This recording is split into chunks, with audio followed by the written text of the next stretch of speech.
तेलंगाना और आंध्र प्रदेश समेत पूरे देश के हजारों निवेशकों को फाल्कन इनवॉइस डिस्काउंटिंग यानी कि एफआईडी की ओर से करोड़ों रुपए की ठगी का शिकार बनाया गया है, जिसके बाद से देश भर के तमाम निवेशकों में गुस्सा है, वो परेशान हैं और रिकवरी की मांग को लेकर दर दर भटक भी रहे हैं।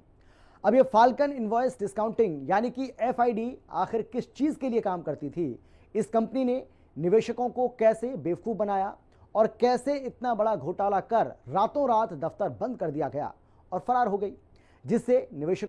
इस रिपोर्ट में देखिए क्या है ये पूरा मामला। देखिए।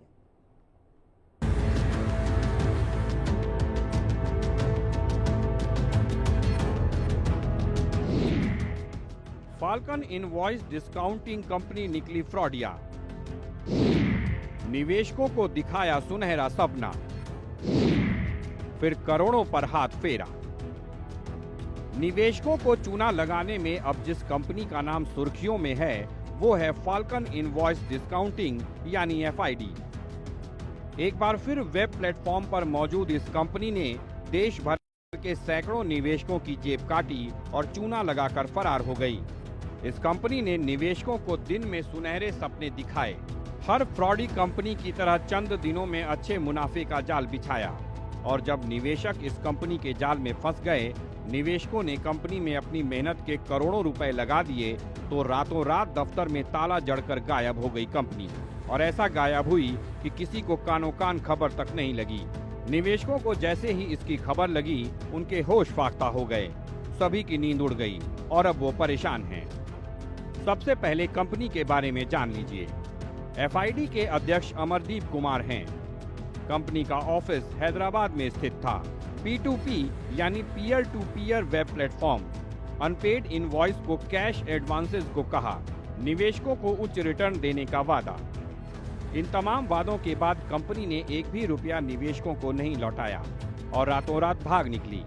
अब निवेशक तमाम तरह के आरोप कंपनी और उनके मैनेजमेंट पर लगा रहे हैं।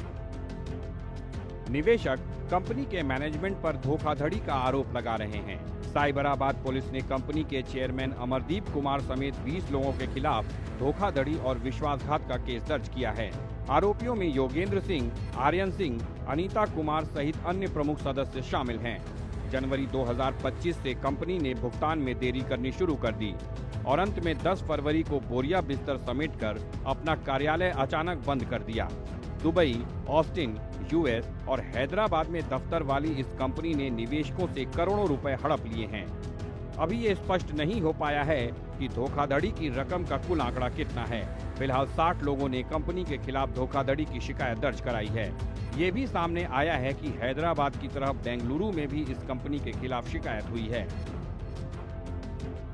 हाँ, अभी मीटिंग चली रही है। The meeting is about falcon investment, जो इनवॉइस डिस्काउंटिंग के नाम पे उन्होंने हमसे पैसा लिया और कई महीने तक तो वो कंपनी ठीक से पैसा वापस देती रही और जनवरी से उन्होंने पैसा देना बंद कर दिया और लगता है उनके जो कर्ता धर्ता थे, जितने भी सीईओ वगैरह थे, वो अभी इंडिया छोड़ के बाहर चले गए हैं।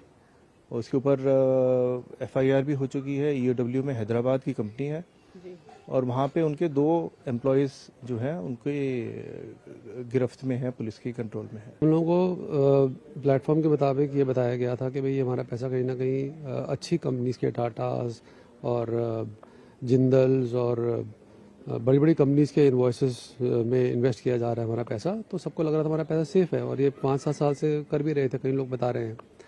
तो अब इतने अच्छी कंपनीज के साथ इन्होंने नाम लेकर के पैसे इन्वेस्ट करवाए हैं और उसके बाद क्या हो रहा है, सबको एकदम से इन्होंने पैसे देना बंद कर दिया है। सारी कंपनीज एक साथ डिफॉल्ट नहीं कर सकती, इतनी बड़ी कंपनियां भी एक साथ डिफॉल्ट नहीं कर सकती।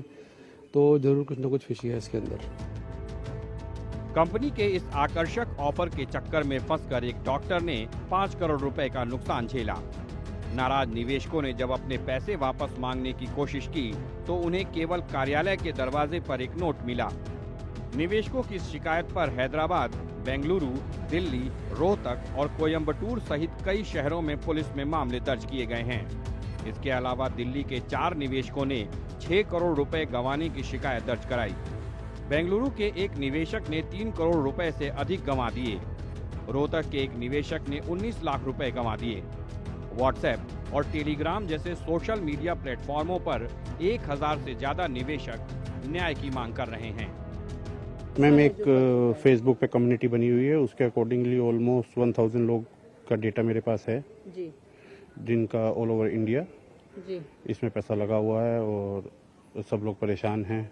एक एफआईआर या 2 या 3 एफआईआर सुनने में आ रहा है कि हो गई है हैदराबाद में, लेकिन अभी बहुत सारे लोग हैं जिनको पता भी नहीं है और जिनको मालूम नहीं है करना क्या है लीगली। तो हम लोगों ने आज इसी के लिए एक मीटिंग रखी थी कि एक प्लेटफॉर्म तैयार करके कि गाइड कर सकें इन सबको कि कैसे इसे हमें करना है। बेसिकली ये करीबन 300 करोड़ से ऊपर का पैसा जो है इन्वेस्टर्स का खा लिया है अमरदीप कुमार ने और उसकी टीम ने मिलकर के। और ये एक नेशनल और इंटरनेशनल लेवल का स्कैम था जहां पर 2 से 3 हज़ार करोड़ की मनी लॉन्ड्रिंग का शक है हमें। इसके अलावा इसका मॉडल सस्ता कि नहीं सस्ता, उसमें 2 कंपनी इसकी सिमिलर तरीके से ऑपरेट कर रही है, हम उनको भी मॉनिटर कर रहे हैं जिनका नाम है इन्वर्स ट्रेड्स और डब्ल्यू ट्रेड्स। बट प्रॉब्लम क्या है कि कुछ लोगों ने जो ओवर द लिमिट जाके लालच में आकर के गलतियां करी है। जैसे हमारे पास ऐसे लोगों का भी बात हमें न्यूज़ पहुंच रही है कि एक आदमी ने 21 लाख रुपए क्रेडिट कार्ड से लेकर के इसमें पैसा लगाया। अब उनकी हालत ये है कि बोल रहे सर इतने का तुम्हें पर्सनल लोन भी नहीं मिलेगा, हमारी ड्यू डेट आ गई है और हम करेंगे क्या, हमें समझ ही नहीं आ रहा है। एक आदमी का फोन आया, उन्होंने 70 लाख रुपए बैंक से कर्जा लेकर के यहाँ पैसा लगा दिया इंडिविजुअल बेसिस पे। अब वो उनके पास बेचारों के पास मतलब बच्चों को खिलाने का पैसा नहीं है, स्टेशनरी का पेंसिल रबड़ स्वप्न देने का पैसा नहीं बचा है। तो यहाँ पे लोग बहुत बुरी तरह प्रभावित हुए हैं कुछ लोग। फिलहाल पुलिस इस मामले की जांच में जुटी है। आरोपियों का पता लगाने के लिए विशेष जांच टीम यानी एसआईटी का गठन किया गया है। ये जांच की जा रही है कि क्या आरोपी भारत में ही छिपे हुए हैं या विदेश भाग गए हैं। ब्यूरो रिपोर्ट, हिंदी खबर। और इसी के साथ इस बुलेटिन में फिलहाल इतना ही। छोटे से ब्रेक के बाद फौरन लौटेंगे। आप देखते रहिए हिंदी खबर, क्योंकि हिंदी खबर पर खबरों का सिलसिला आगे भी जारी रहेगा।